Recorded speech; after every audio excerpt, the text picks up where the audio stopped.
This week on The Modified World, we celebrate anniversaries, stab faces, make shiny things, answer questions. You know how we do. Just stick around.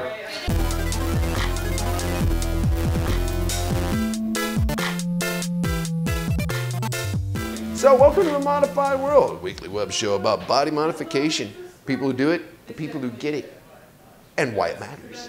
I am your host. I am the senior piercer up here at the world-renowned Pangea Piercing. Beautiful downtown Ann Arbor, Michigan. I purvey internet wackiness, or so I'm told. Anyway, I'm JC Potts. And this week my old buddy Germ, Germ, came in. Get his ear re-pierced. He had it done, took it out. Well, it fell out, you know. Had problems with his upper lip too, so he took that out. We redid it. It was fun.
Pretty good, Germ. Awesome. Right on. You want to take a look?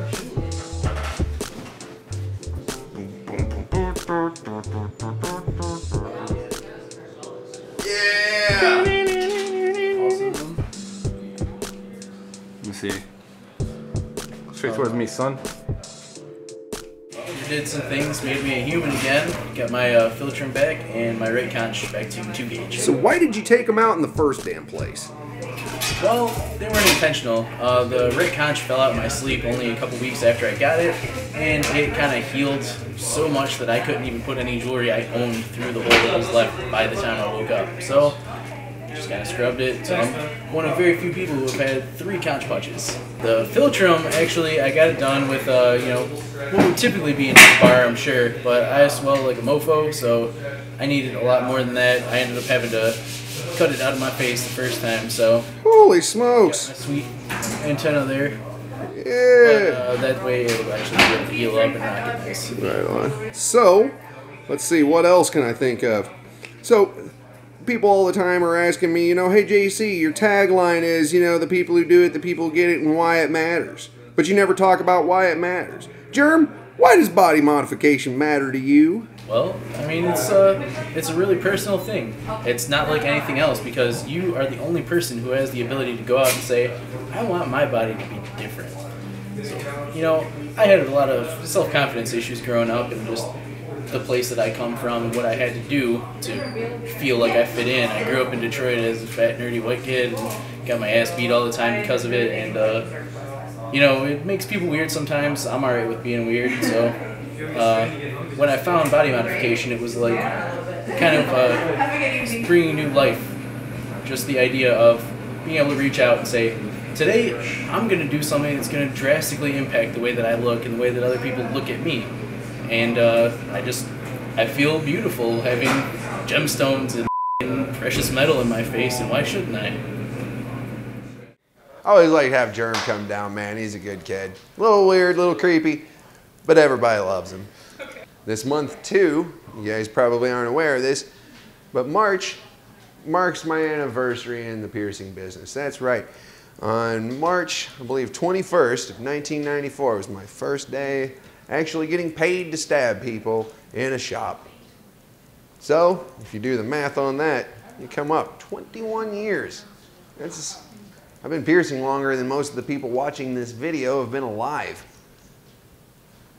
But hey, it's been a fun ride, you know. Looking forward to whatever the next 21 years brings me. And, you know, after 21 years too, of course, well, hell, it didn't even take me that long. After about 15, 16 years, I had decided to try to see how far I can go with all this. So I started to make jewelry. And this week, I made one of these sweet clickers. This one actually is especially cool. It's got space rocks, got a big slice of meteorite. I call it the eclipse because it looks kind of like what's left over from a moon or left over from the sun after the moon goes in front of it. That's right, 14 karat palladium white. Nice little slice of meteorite in the beautiful little clasp. So secure and yet so easy to close. That's right, I made this. I love stuff like that. Of course, that brings me over to the part of the show where I answer viewer questions. You know, maybe if it doesn't take a whole, entire video to explain it, or it's intelligent, thought-provoking, or something along those lines, well, I answer it. And if I answer your question on the air, then I'll send you a swag pack anywhere in the world. What's swag pack? Well, hell, it's got, you know, stickers, maybe t-shirts, maybe buttons. Who knows, man? But I'll send it to you anywhere in the world. And this week's question comes from Spamoodle. What a name. And Spamoodle asks, there are plenty of well-known mod artists that travel around to do their work, like Sampa. Is that something you would ever consider doing? Why or why not? Good question, Spamoodle. This is something that I would consider actually doing. But the problem is, you know, tours generally, honestly, don't make an artist very much money.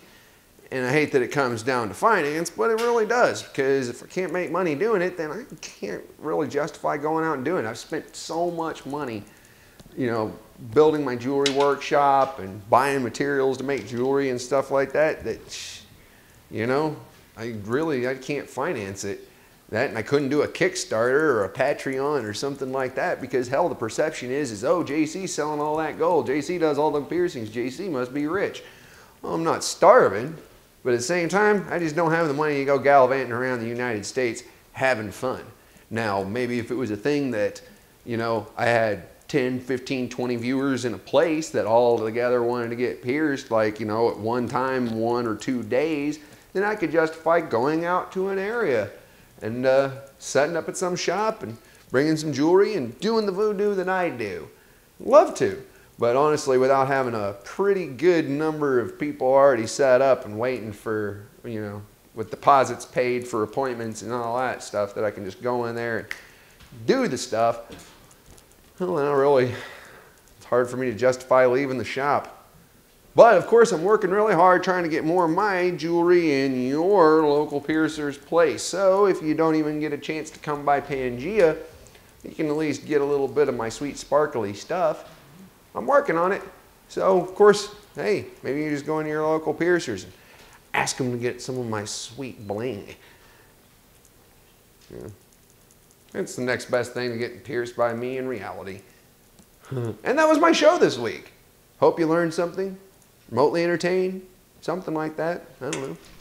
We do this every week. Try to do Mondays. Sometimes it might be Wednesdays. You never can quite tell, but we do this every week. So, you know, if you haven't subscribed yet, you ought to. And this week, I'm going to pose the question to you guys. I love answering questions. But I get a whole lot of piercing questions. Well, that's what I always do, is answer piercing questions.